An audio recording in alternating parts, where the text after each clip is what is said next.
이스라엘 백성이 애굽에서 해방될 때, 출애굽할 때 하나님은 모세에게 능력의 지팡이를 주었습니다. 그러나 가나안 땅을 정복해 들어가는 여호수아에게는 하나님께서 말씀을 주셨어요. 대표적인 말씀이 7절과 8절 말씀입니다. 8절 말씀을 보면 이 율법책을 내 입에서 떠나게 말라. 그리고 밤낮으로 이것을 묵상하라.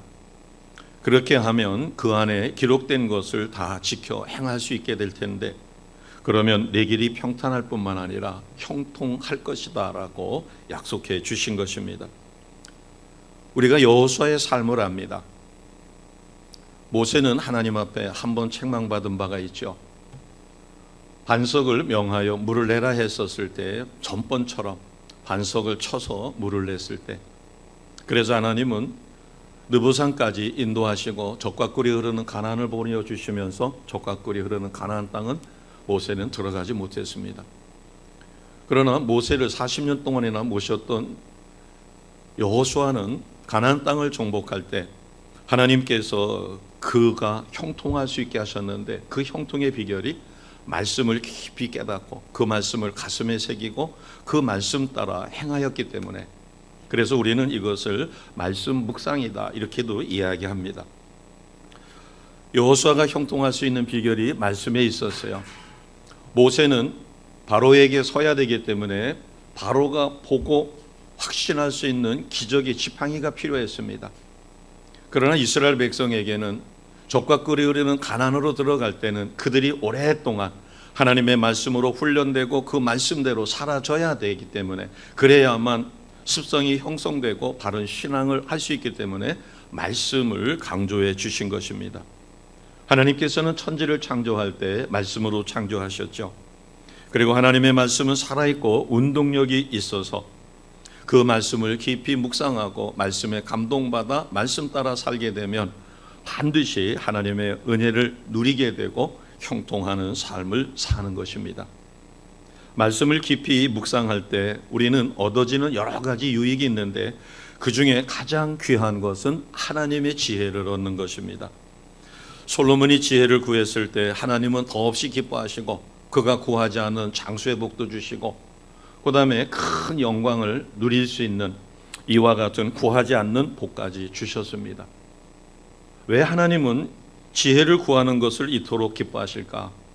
내 생각이 아니라 하나님이 주시는 지혜는 하나님의 안목을 갖는 것입니다. 하나님이 어떻게 생각하시는가를 깨달을 수가 있는 거죠. 그래서 하나님의 안목으로 세상을 보게 되고 하나님이 무엇을 기뻐하시는가를 깨닫고 그 기뻐하시는 일을 행하게 돼요. 바꿔 이야기하면 내 삶의 모든 중심이 하나님 중심으로 나의 삶이 변화되게 되는 그 비결이 바로 하나님이 주시는 지혜에 있습니다. 여호수아가 가나안 땅을 정복할 수 있었던 것은 모세를 통해서 훈련받았던 그 말씀을 깊이 묵상해서 하나님 방법대로 실행했기 때문에, 이것을 현대적인 언어로 바꾸면 영적 성숙이 이루어졌다 이렇게 표현할 수 있을 것입니다. 우리는 2021년 지난 52주 동안 뒤돌아보면 참 기적 같은 일이 있었습니다.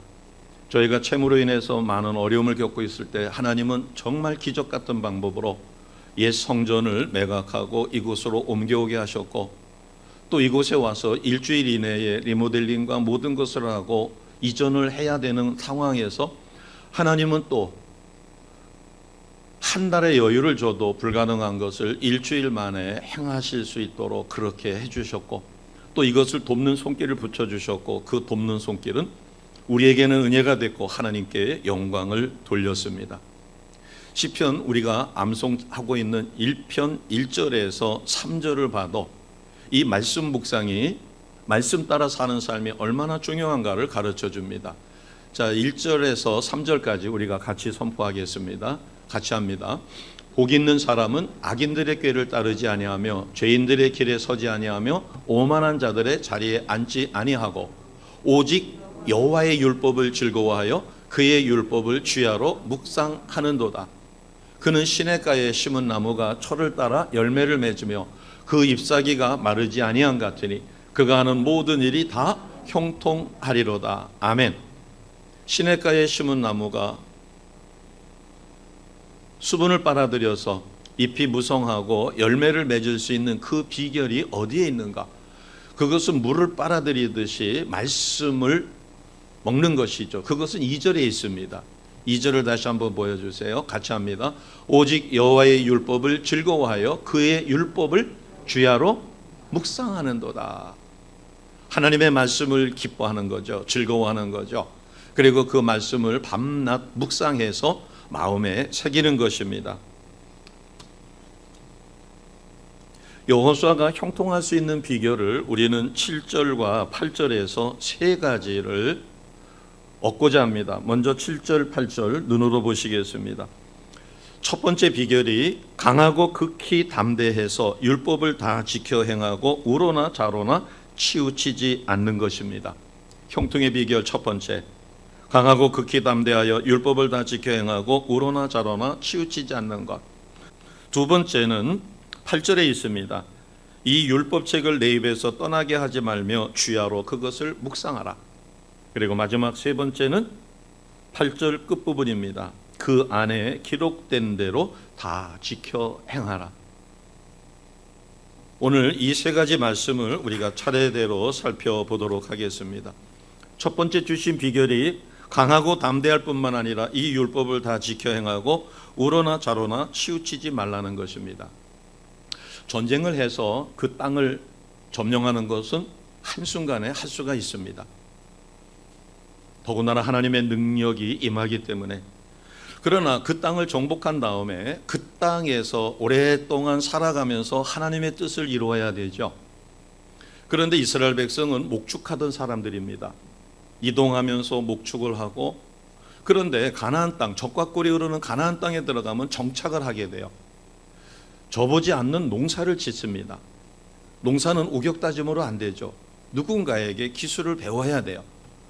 그리고 그곳에 들어가니까 거기에는 이미 점령해서 그곳에 살고 있던 이방족들이 있습니다. 그들의 문화가 있고 그들의 종교가 있어요.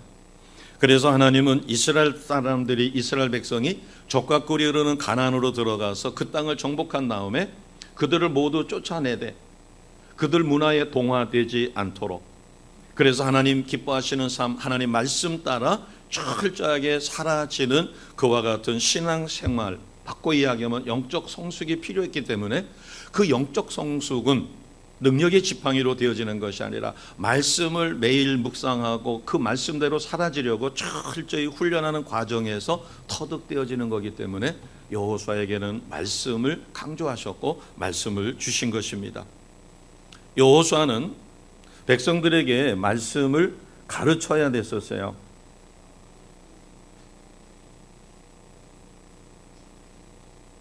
7절과 8절에 보면 모세가 내게 명령한 그 율법을 다 지켜 행하라. 그리고 8절에 보면 기록된 대로 다 지켜 행하라.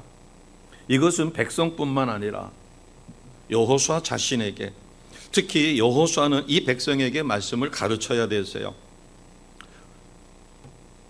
여호수아는 모세를 40년 동안이나 섬겼습니다. 그리고 모세는 여호수아를 후계자로 세우기 위해서 하나님의 말씀을 철저히 가르쳤어요. 그래서 그것을 율법책으로 전수를 해줬습니다. 여호수아가 모세에게 배운 것은 모세가 하나님과 어떻게 소통하는가, 그리고 모세가 승리할 때 하나님을 어떻게 섬겼기에 승리를 했었는가, 실패를 했었을 때는 어떻게 해서 실패를 했는가, 이것을 곁에서 보면서 하나님 말씀대로 행하는 것이 얼마나 중요한가 하는 것을 철저히 배웠습니다. 그렇기 때문에 가나안 땅에 들어가서 그 이방인들이 누리고 있는 그것에 동화되지 않고 하나님 백성다운 삶을 살 수 있기 위해서는 모세에게 배운 그 하나님의 말씀을 백성들에게 가르쳐 줘야 됐어요. 5절을 보겠습니다. 그래서 하나님께서는 여호수아에게 약속해 주신 것입니다. 내 평생에 너를 능히 대적할 자가 없을 것이다. 그리고 내가 모세와 함께 했던 것처럼 너와 함께 할 것이며 너를 떠나지 않을 것이다. 그리고 7절에 오직 강하고 담대하라. 그리고 나의 종 모세가 내게 명령한 그 율법을 다 지켜 행하라. 그리고 우로나 좌로나 치우치지 말고 그렇게 한다면 내가 어디로 가든지 형통할 것이다라고 가르쳐 주셨습니다. 이것이 첫 번째 여호수아가 형통할 수 있었던 비결입니다. 배운 대로 그 율법대로 그리고 하나님 말씀대로 좌로나 우로나 치우치지 않는 그와 같은 신앙 성숙을 갖는 것입니다. 두 번째는 8절 말씀에 있습니다. 이 율법책을 내 입에서 떠나지 말게 하며 주야로 묵상하라. 우리가 생각하고 있는 말씀 묵상, 지금 여기에 그 여호수아가 하나님의 말씀을 깊이 생각하고 거기에 은혜를 받아서 그 말씀대로 철저히 순종하는 이것을 전부 담기에는 말씀 묵상이라는 뜻이 좀 약합니다. 그러나 현대적인 언어로 말씀 묵상이라는 표현을 통해서 우리가 얻고자 하는데, 우리가 설교 말씀을 듣습니다. 듣는 것으로 그치는 것은 저 문을 나설 때 대단한 기억력이 아니면 거의 50% 이상을 잃어버립니다. 메모를 하고서는 그것을 다시 집에 돌아가서 생각을 하고 또 거기에 뼈대만 메모를 했으니까 살을 붙인다든가 아니면 동영상을 다시 보고 다시 말씀을 반출을 하게 되면 80-90%는 기억이 납니다. 그런데 일주일 동안 설교 들은 것을 반복하지 않고 생각하지 않고 넘어가면 다음 주에 예배 오실 때는 전주에 말씀이 무엇이었는지 전혀 기억이 나지 않습니다. 이것은 말씀을 먹지 못한 것이죠. 그래서 여기에 보게 되면 이 율법책을 내 입에서 떠나지 말게 하라. 히브리 사람들은 말씀에서 말씀으로 우리처럼 이와 같은 좋은 인쇄가 되어 있는 책을 가지고 있으면은 말씀을 구전시킬 필요가 없습니다. 그러나 말씀이 구전되는 것은 율법은 하나로 있고 나머지는 전부 다 그 지파장들이나 이런 사람들이 말씀을 전해요. 구전으로. 부모가 자식에게도 구전으로 하고, 그러니까 말씀을 암송해야만 잊어버리지는 않는 겁니다. 바꿔 이야기하면 설교 말씀을 들은 다음에 메모를 하거나 기억을 되살려가며 또 하루 일을 행할 때 어디로 가든지 형통한다라고 하는 것은 하나님 말씀대로 사라지는 것이라고 했으니까 내가 이번에는 좀 성경 말씀도 읽고 종교인 하나님 앞에서를 통해서 말씀 묵상 어디를 해야 될 것인가를 그거를 매일 묵상해서 은혜를 지속적으로 누려야 되겠다. 이렇게 마음을 먹고 그 말씀을 반복해서 생각을 하면 하나님께서 그 말씀을 통하여 내게 강력하게 역사를 합니다. 그래서 그 말씀대로 실천할 수가 있어요. 내 주변에 교회를 요새 나오지 못하는 사람들이 있지. 내가 전도했던 분인데 생각이 나서 그분에게 전도를 하게 되고 전화를 하게 되고 아니면 찾아가게 됩니다. 이와 같은 삶을 산다는 것은 말씀을 묵상하고 그 말씀 따라 사는 것을 의미해요. 이 영적 성장, 우리는 영적 성숙 단계에 이르러야 되는데 부흥회 때 강력한 성령의 기름 부심을 받았습니다. 그래서 환상도 열렸고 방언도 받고 기적을 체험했습니다. 내가 신앙을 확신하고 강력한 신앙 생활을 하는 데는 영적 체험이 굉장히 중요합니다. 그런데 영적 체험을 했다고 해서 그것이 계속해서 신앙이 성숙되는 영적 성숙 단계로 100% 다 가느냐 하면 그렇지 않을 수 있어요. 기도원에서 금식하면 큰 은혜를 얻었지만 내려와 가지고 불과 몇 시간 만에 다 쏟을 수도 있고 채 일주일이 가지 못할 때도 있습니다. 그래서 우리는 이 말씀 묵상을 통해서 내 영이 점점 성숙되는 단계를 갖고자 하죠.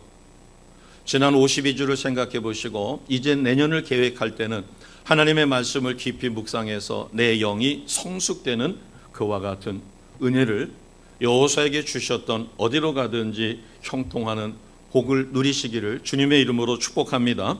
아멘. 영적 성숙은 우리가 크게 세 가지 단계로 볼 수가 있어요. 첫째는 말씀을 받아 먹는 것입니다. 바꿔 이야기하면은 예배 때 와서 설교 말씀만 듣고 그 말씀 가지고 일주일을 사는 단계다, 이렇게 보시면 될 것입니다. 갓난아기는 부모가 떠먹여주는 젖을 먹거나 이유식을 먹습니다. 스스로 먹기 힘들어요. 그러나 이제 조금 더 크면 1살이 되기 전에 이유식에서 이제 과자 같은 것을 주고 과자 같은 것을 손으로 이렇게 집어서 먹을 수 있도록 우리가 쉽게 생각하면 밥풀 과자 같은 경우를 주면 그거를 주워가지고 지 입에 넣는 그런 훈련을 합니다. 그러니까 갓난아기는 누가 먹여줘야 돼요. 이것이 말씀 묵상의 첫 번째 단계라고 하죠. 가장 기초입니다. 전해지는 말씀을 듣고 감동받아 사는 단계, 어린아이 신앙입니다. 그러나 조금 더 이제 성숙하게 되면 내가 필요한 말씀을 찾습니다. 그리고 필요한 말씀을 붙잡고 또 그것을 암송해서 그 말씀의 은혜를 얻어요. 그러다 보면 하나님 말씀이 정말 꿀송이처럼 단 것을 체험하십니다. 그리고 하나님 말씀에 비춰서 이건 이러면 안 돼. 누가 나한테 소개를 합니다. 이거 사기만 하면 엄청난 이익이 남는다는 거예요. 또 이 주식을 하게 되면, 그러나 그것을 놓고 하나님 앞에 말씀 묵상하다 보니까 하나님은 요행수를 원하지 않으시고 내가 땀 흘려 일한 것만큼 채워주시는 하나님인 것을 말씀으로 깨닫고 나니까 그거를 거절해요. 이익이 많이 남을 수도 있지만 아차 하는 순간에는 본전까지 다 잃어버릴 수 있는 위험성이 있기 때문에 그와 같은 위험한 것을 멀리할 수 있는 마음을 주십니다. 이것이 스스로 말씀을 먹는 단계예요. 자, 디모데후서 3장 16, 17절을 보겠습니다. 하나님의 말씀은 능력이 있습니다. 같이 하실까요? 모든 성경은 하나님의 감동으로 된 것으로 교훈, 책망, 바르게 함, 의로 교육하기에 유익하다. 이는 하나님의 사람으로 온전하게 하며 모든 선한 일을 행할 능력을 갖추게 하려 함이라. 하나님의 말씀은 앞서서 이야기할 때 교훈하기도 좋고 책망하기도 하고 바르게 의로 교육하는데, 이것이 17절에 보게 되면 두 가지로 나타납니다. 하나님의 사람으로 온전하게 한다. 하나님이 보시기에 기뻐할 수 있는 욥과 같은, 에녹과 같은, 그리고 우리가 사랑하는 다윗과 같은 그런 삶을 살도록 하나님의 사람으로 온전할 뿐만 아니라 하나님이 원하시는 선한 일을 행할 능력을 갖추게 만듭니다. 무엇이? 하나님의 말씀이. 하나님은 천지를 무엇으로 창조하셨어요? 말씀으로. 그 말씀이 내게 감동을 주고 그 말씀이 강력한 영향력을 내게 미치게 되자 나는 그 말씀 따라 사라지게 되는 것입니다. 또 하나 이 말씀에서 얻어지는 아주 큰 힘이 있어요. 히브리서 5장 14절을 보겠습니다. 히브리서 5장 14절 같이 합니다. 히브리서 5장 14절에요. 단단한 음식은 장성한 자의 것이니 그들은 지각을 사용함으로 연단을 받아 선악을 분별하는 자들이니라. 아멘. 하나님의 말씀을 깊이 묵상하면 말씀의 은혜가 임하여 능력으로 어느 것이 옳고 어느 것이 나쁜가, 이것은 내가 사기당할 것인가 안 당할 것인가를 분별하게 되는 거예요. 남는 것이 많다고 해서 투자할 것이 아니라 그것을 놓고 하나님 앞에 기도하다 보면 하나님께서 말씀으로 감동을 주셔서 선악을 분별할 수 있게 하신다. 그래서 두 번째 줄에 보면 무엇을 사용하게 만들어 주셔요? 지각을. 지각은 깨달을 수 있는 것이죠. 분별할 수 있는 것입니다. 어떤 사물을 봤었을 때 내 생각에 사로잡혀 욕심으로 욕정으로 바라보는 게 아니라 하나님이 주시는 지혜로 분별할 수 있는 지각을 사용하여 선악을 분별하게 만들어 주십니다. 이 단계에서 중요한 것이 바로 말씀 묵상이에요. 왜? 자, 이 말씀은 고린도후서 10장 5절에 담겨져 있습니다. 같이 하겠습니다. 하나님을 아는 것을 대적하여 높아진 것을 다 무너뜨리고 모든 생각을 사로잡아 그리스도에게 복종하게 하니. 아멘. 자, 5절 말씀을 다시 보겠습니다. 모든 생각을 어떻게 한다고 그랬어요? 우리의 생각은 어려서 교육받은 학교 교육도 있습니다. 공교 영향도 크죠. 자, 모든 생각을 사로잡아서, 그러니까 나의 생각을 누가 사로잡는다는 거예요? 하나님의 말씀의 능력이. 바꿔 이야기하면 내 생각 중에서 잡된 것도 있을 수 있고 악한 영에게 빼앗길 수 있는 것이 있는데 내 생각을 성령이 사로잡아 하나님의 말씀으로, 그래서 하나님 말씀 그리스도 예수님의 말씀에 철저히 복종하게 만들어 주십니다. 그렇기 때문에 실패 없는 삶을 살 수가 있는 것이에요. 영적 성숙의 마지막 단계는 스스로 말씀을 먹고 선악을 분별하며 지킬 능력이 있습니다. 그런데 이것은 나에게만 그치는 게 아니라 다른 사람에게도. 우리가 어렸을 때는 부모님이 먹여주는 젖을 먹고 이유식을 하고 쭉쭉쭉쭉 커가지고 어른이 됐어요. 자, 이제 내가 아기를 양육하게 되면 내가 아기에게 젖을 먹여주고 이유식을 먹여주고 그 아이를 키웁니다. 영적 성숙 마지막 단계는 나만 성숙된 것이 아니라 다른 사람을 케어할 수 있는 거죠. 말씀 묵상의 깊이가 아주 깊어집니다. 그래서 이사야 선지자는 하나님 앞에 학자의 혀를 달라고 했고 학자의 귀를 달라고 그랬어요. 그래야만 자기가 말로 설득할 때 하나님의 택한 백성들이 설득당하고 또 말씀을 잘 자기가 이해할 수 있는 학자의 귀를 주셔야만 깨닫고 백성을 바른 길로 인도할 수 있기 때문에 그렇습니다. 자, 지금까지 드린 말씀을 복잡하게 생각하지 말고 한마디로 압축해서 말씀드리면 하나님의 말씀을 깊이 묵상하는 것은 누구를 닮아가는 거예요?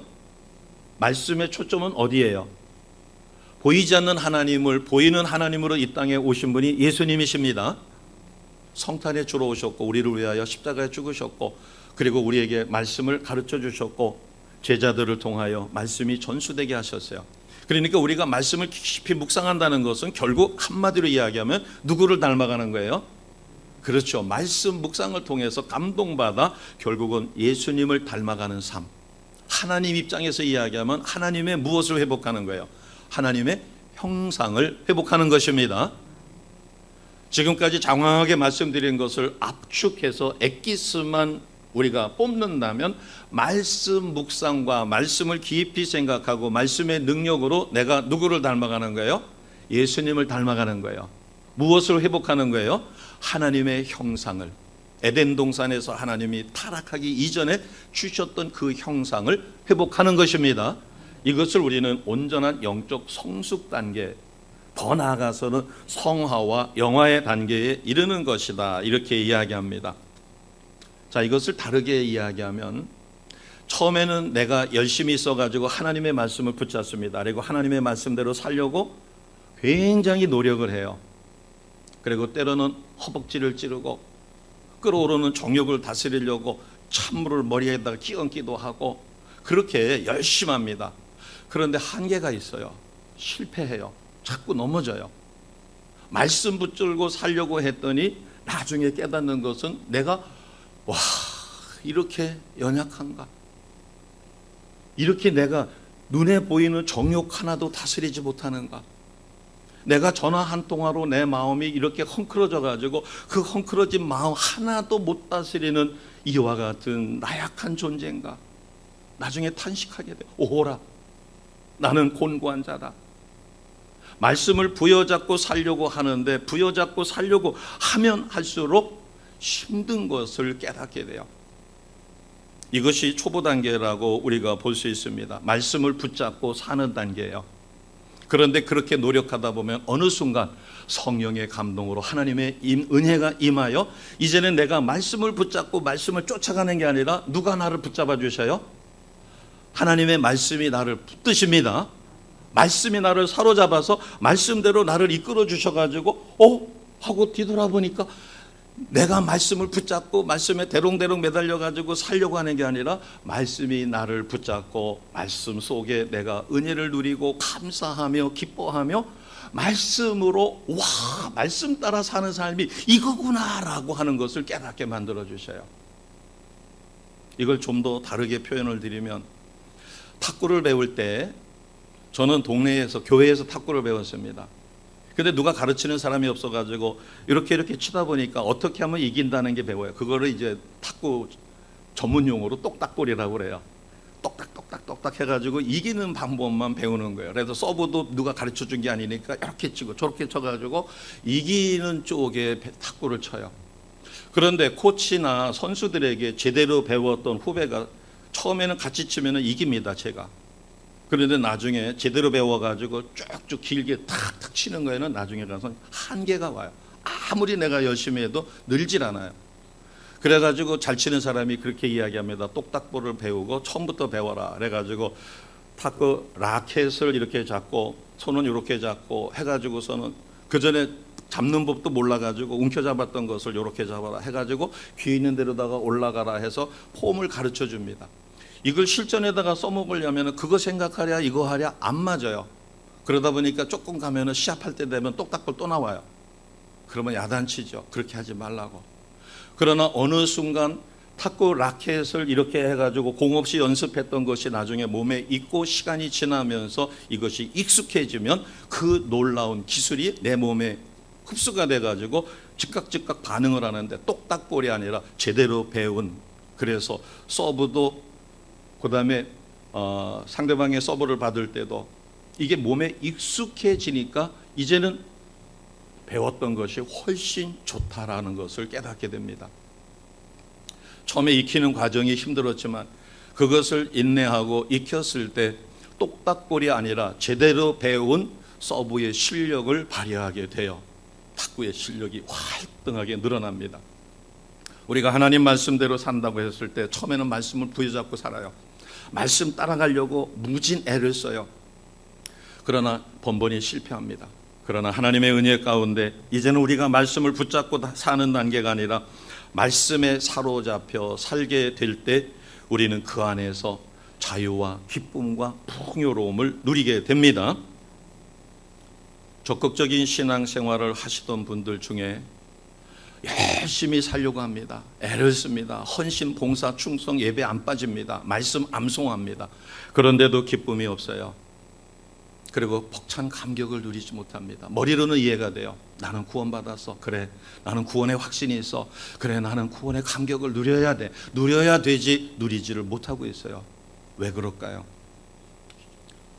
말씀을 암송했고 그 말씀을 깊이 묵상했으면 그 말씀이 나를 지배하여 내 말씀 따라 살아지도록 자연스럽게 성령에 나를 맡겨야 합니다. 수영을 배울 때 물이 겁나요. 그래서 몸이 굳어요. 그러면 릴릭스 마음 놓고 푸세요. 내가 받쳐주니까 물 안 먹어요. 걱정 마세요. 코치가 이야기를 하는데 겁이 나가지고 바들바들 떤다든가 긴장을 하면 물 먹습니다.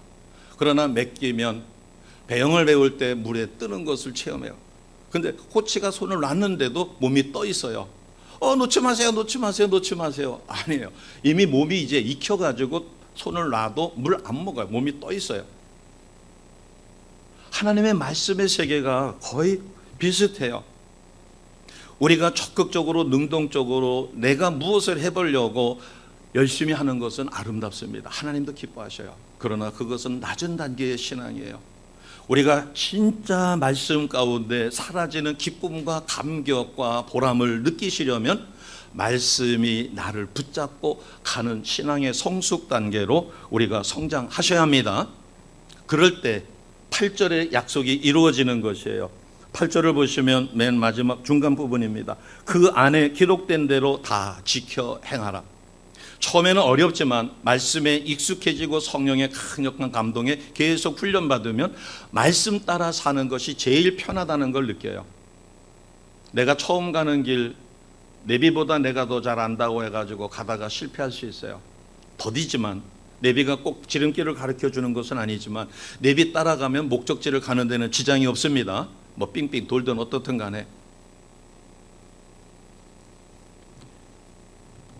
이 안에 기록된 대로 다 지켜 행하는 것은 나의 힘만 가지고는 불가능합니다. 그러나 하나님의 말씀을 사모하고 그 말씀이 나를 사로잡아 감동시키며 나에게 지혜를 주시고 성령에 의지하는 법을 배우게 되면 성령 따라 말씀 따라 기도의 삶은 신앙의 큰 기쁨과 행복함을 그리고 그 결과는 형통한다는 사실을 확신하게 되어집니다. 이것은 훈련이 필요한 것이죠. 그래서 많은 분들이 교회 나가면 되지라고 생각해요. 물론 교회 나오시는 건 중요합니다. 그런데 와서 예배를 드릴 때도 집중하지도 못하고 어떻게 예배를 드려야 되는지 또 가르쳐 주었지만 그것을 의식하지 않고 와서 예배 드렸다는 인식이 있어. 나 예배 드렸어. 이제 예배 드렸다고 하지 않고 나 예배 봤어 그러죠. 예배 보셨어요. 눈으로 봤어요. 그리고 약간의 감동은 받았어요. 어떨 때는 눈물도 좀 흘렀어요. 오늘 예배 잘 봤다. 그러나 예배는 보는 것이 아니라 드리는 것입니다. 나의 마음으로 드리는 것이에요. 그리고 주님이 주시는 것을 아낌없이 받는 것입니다. 우리는 퍼주기만 하면 아무것도 없어요. 그러나 내가 풍성하게 먹고 마시고 누릴 때 아무리 퍼주어도 고갈되지 않습니다. 우리는 누리는 것이 필요해요. 누리는 것이 바로 말씀을 깊이 묵상해서 그 말씀이 주는 감동으로 내가 신앙의 성숙을 이루어 갔었을 때 우리는 하나님 앞에 정말 선과 악을 분별할 수 있고 하나님 기뻐하시는 삶을 살아지게 되어집니다. 여호수아는 모세를 통하여 40년 동안 훈련받았어요. 그리고 직접 곁에서 체험했어요. 그렇기 때문에 하나님은 모세에게 바로 앞에 가서 서가지고 능력의 지팡이로다가 뱀을 만들고 나일강을 핏물로 만들고 이런 능력이 필요해서 그를 설복시켜야 됐지만 여호수아는 이스라엘 백성에게 자신이 체험했던 말씀, 하나님이 주신 그 말씀을 철저히 가르쳐 시행착오를 거치더라도 반복 훈련 해가지고 결국은 참된 신앙, 이방 신앙에 유혹받지 않도록, 그리고 그 땅에 문화에 동화되지 않도록 만들어가는 것이 말씀의 능력입니다. 그래서 여호수아에게는 말씀을 주신 것이에요. 예수님의 제자가 되는 것은 선택이 아니라 필수입니다. 그런데 우리는 신앙 훈련 어떻게 받으셨죠? 전도 훈련 받으셨나요? 그 다음에 성경 말씀을 누구에게 가르쳐 줄 수 있을 정도로 말씀 훈련 받으셨나요? 내가 5분만 내게 시간을 준다면 상대방에게 복음을 전하여 그를 하나님 앞으로 전도할 수 있는 능력을 갖고 계신가요? 이것은 하루아침에 되는 게 아니에요. 훈련을 통하여. 그래서 예수님의 제자가 된다는 것은 이 과정은 훈련을 통해서만 되어집니다. 그래서 진짜 예수의 제자다 그러면 신앙 훈련, 말씀 훈련을 통하여 말씀이 나를 이끌어갈 수 있도록 그렇게 드리는 것이에요. 그러면 이 말씀이 이해가 됩니다. 예수님이 제자가 걸어야 될 길을 세 가지로 가르쳐 주셨는데 내 말이 너희 안에 거하면 너희는 참 내 제자가 되고, 예수님의 말씀이 어디에 거한다고요? 내 심령 안에 거하면, 그 말씀이 내 안에 있으면 그 말씀이 나를 예수님의 제자로, 예수님의 명령을 쫓아서 철저히 살아갈 수 있게 만들어 주십니다. 그 다음 단계는 무엇인가 하면 말씀대로 살다 보면 내 속에 무엇이 생겨요? 예수님처럼 이타적인 것이 아니라 내게 이익이 되니까 사랑하는 게 아니라, 이익이 되니까 저 사람과 교제하는 게 아니라 이익이 되지 않아도 그를 사랑하게 돼요. 그래서 서로 사랑하게 돼요. 그리고 말씀이 내 속에 역사하여 서로 사랑하게 되면 자연스럽게 하나님이 기뻐하시는 열매를 맺게 됩니다. 그래서 요한복음 15장 8절에 보면 너희가 열매를 많이 맺으면 내 아버지께 영광을 돌릴 것이고 너희는 내 제자가 되리라. 아멘. 주님의 말씀이 내 안에 거해야 합니다. 스며들어서 내 것으로 변화되어 내가 누려야 돼요. 아, 말씀 따라 사는 게 이거구나. 아, 기도에 이끌린다는 게 이거구나. 성령이 나를 지배한다는 게 이거구나라고 체험이 되어지면 신앙은 뜨거워집니다. 그리고 이 세상에 다른 것은 다 쓰레기 같아 보이고 오직 하나님이 원하시는 삶, 이것이 정말 목숨 걸고 지키게 되는 것이에요. 이 말씀 묵상의 구체적인 방법을 훈련받았고 그것을 가지고 백성들을 가르치며 말씀대로 솔솔해서 살았기 때문에 여호수아는 어디로 가든지 형통하였습니다. 그리고 8절 마지막 것처럼 길이 평탄할 뿐만 아니라 형통의 복을 누렸다는 사실을 꼭 기억하시기 바랍니다. 이렇게 될 때 우리는 말씀을 깊이 묵상하고 깨닫고 기도할 수밖에 없으며, 기도하니까 성령께서 인도하심으로 우리는 풍성한 것을 내가 먹고 마시고 누리고, 그래서 진실로 감사하게 되어집니다. 그러면서 나타나는 열매는 형통이에요. 내가 생각했던 것보다 나는 이거 기도도 안 했는데 하나님이 이루어 주셨네. 정말 감사합니다.